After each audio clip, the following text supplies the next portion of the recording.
Maatschap van der Goort uit Zondel had tussen de 400 en 500 kei en houdt ze binnen. Het is eigenlijk een automatische beslissing geweest omdat wij het loon eigenlijk te vier van de pleert hadden. Dus er zoeken alle dagen een kei op auto naar het loon te moeten en dat is eigenlijk geen optie. Boven dat is het binnenhouden van de kei wel zo makkelijk, vindt Van der Goort. Wij kunnen het al wat beter plannen met het werk.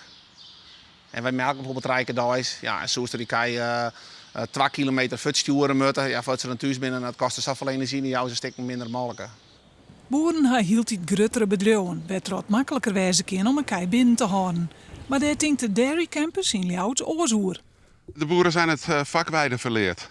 En wij hebben dit jaar al 2 keer een dag georganiseerd om boeren met de neus op de feiten te drukken en hun kennis bij te brengen om het beweiden goed mogelijk te maken. In de eerste plaats moeten wij ook kennis vergaren, dus nieuwe data, nieuwe sensortechnieken. Dus hoeveel gras staat er, hoe lang kan ik daarmee doen met een koppel koeien, wat is de kwaliteit van dat gras.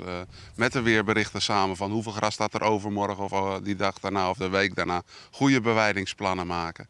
Ja, dat is allemaal erg belangrijk dat je dat goed doet en dan kan bewijden heel goed. In Nijmarm is het waardje net verleerd.